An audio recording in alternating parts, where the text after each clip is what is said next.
Hello everybody, welcome to Tokyo Station right there, the beautiful logo for where I am right now, right in front of the Shinkansen. Good afternoon. I saw that the Bank of Japan did something that they haven't done in a very long time, like a really long time. They raised interest rates by 0.5%, which is massive. That means not only don't we have, we used to have negative interest rates here. Not only do we have a positive interest rates, it's almost 1%, which means like if you put money in a savings account, you're gonna make some money, which is crazy. Usually, by putting money in the bank without any interest rates, you were actually making money because of the deflation.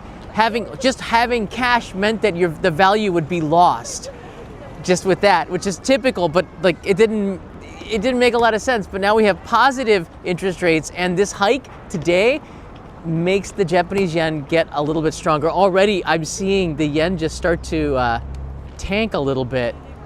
Well, in terms of its value, it was at 157. Now it's down to 155 and going down after the announcement. They always do it on a Friday. The markets are going to be closed in 24 hours because only the US will be open. Japan closes in a couple of hours. And then the discussion takes place about what does this actually mean.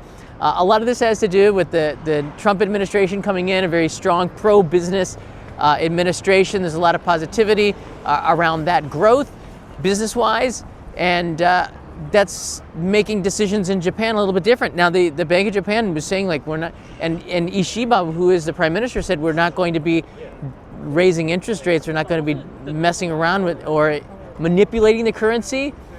They didn't. Instead, they're now raising the interest rates. And what does this mean? It means that the yen is getting stronger. When the interest rates remained low, it was to encourage inflation. It's the only country maybe in the world where like they wanted inflation.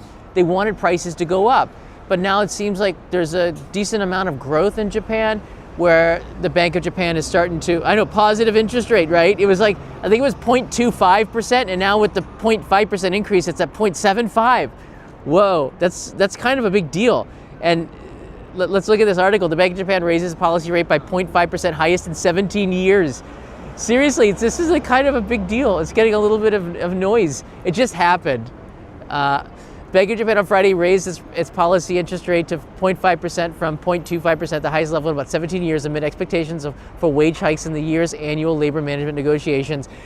They want wages to rise in Japan. If they don't rise, then all this interest, all the inflation is going to just hurt the economy. So wages are starting to go up. We're just starting to see it, which is really hard right now for the worker.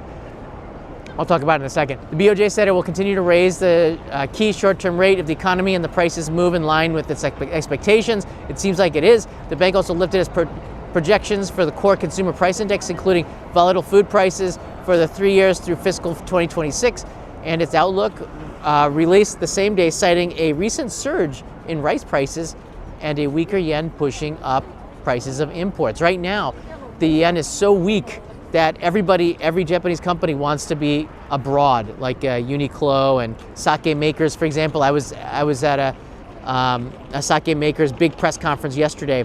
The bank now estimates that the index will grow 2.7% in fiscal 2024, which is pretty good, 2.4 in 2025 and 2.0 in 2026 compared to the previous forecast. So it looks like it's higher. So they seem pretty comfortable raising those interest rates. It's a big deal to you as a traveler coming here. The bank first rate hike since July. It's a long time coming since the market kind of tanked in 2008. They haven't really raised interest rates like this. So we're going to see the yen getting stronger.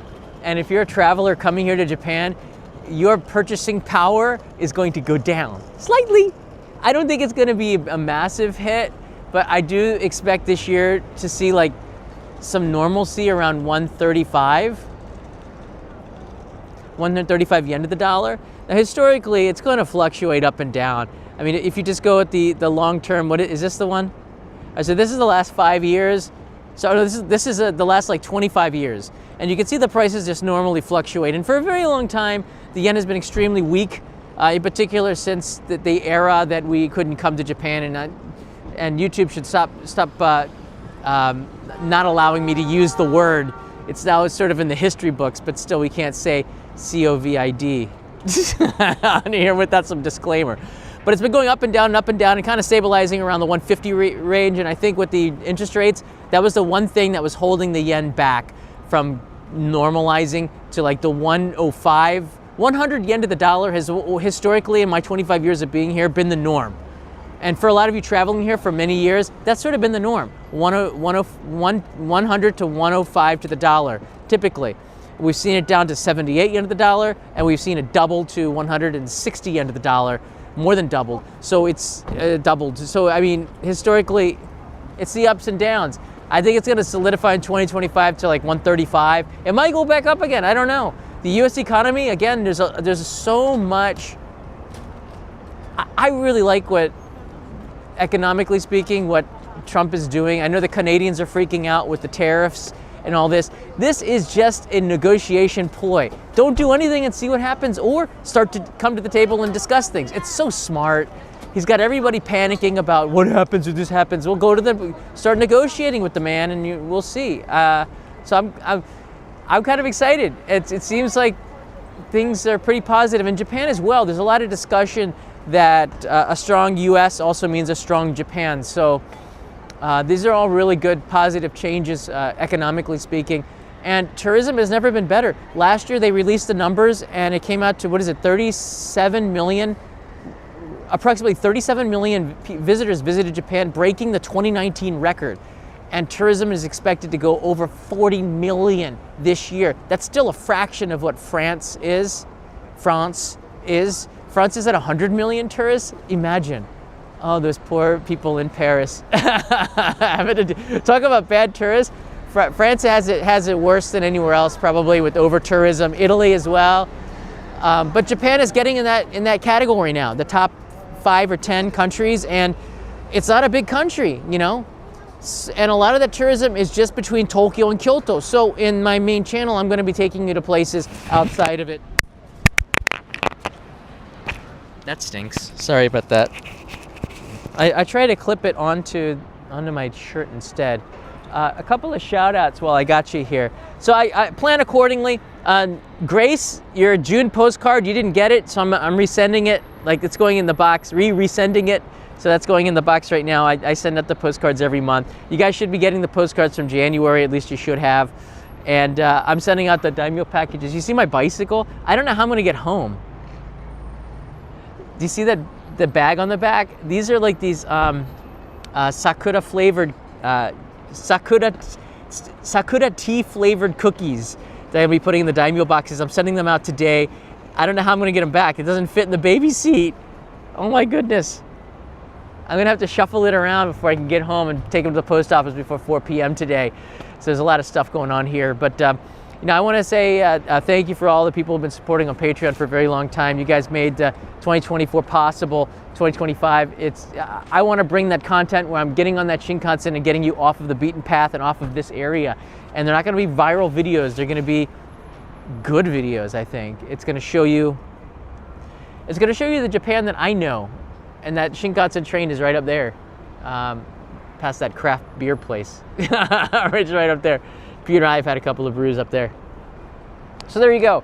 2025 outlook for currency exchange looks pretty, I mean, 135 to the dollar is still pretty darn good, but if you're changing your money and you get anything over 150 to the dollar, you got a pretty good deal. So if you did change like $1,000 and you knew you were doing a trip, probably lock it in. I don't think it's gonna go over 160. I could be wrong.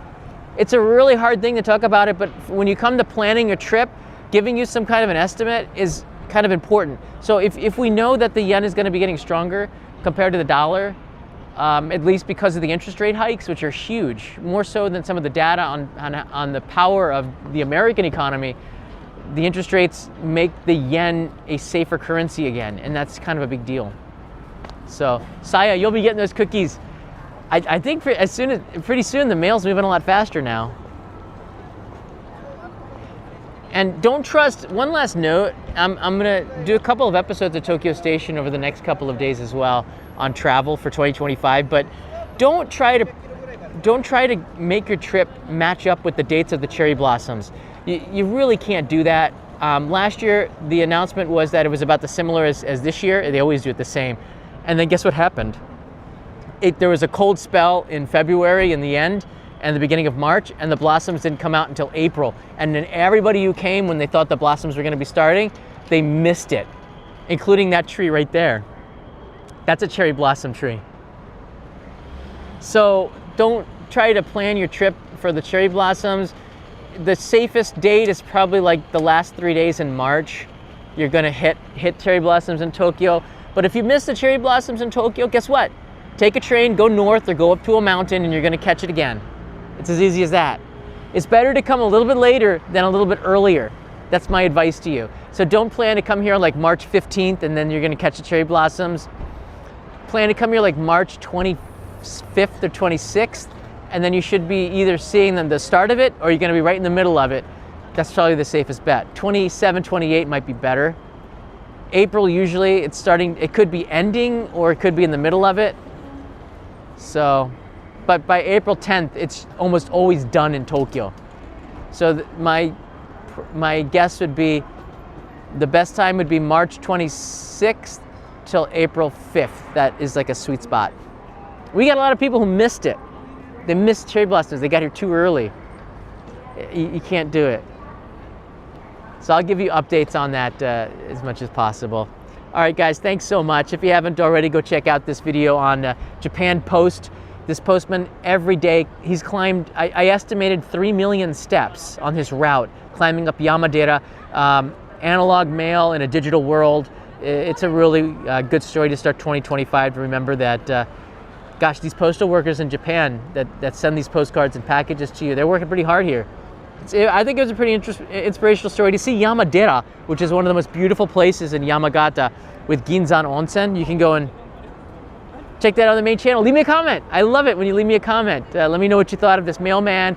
Let me know what you thought about this kind of episode, and I'll try to bring you more Japan Post stuff too, because I loved working with them. It wasn't a sponsored job, but I loved working with the post office. That was a lot of fun. All right. Michael, I don't know what that means, but it's a good year for everybody. I'm extremely optimistic. Extremely optimistic. All right, guys, take care. Have a good day. I'll see you tomorrow. Another live stream. Mata ne. How am I gonna get this? I don't think this is gonna fit in there.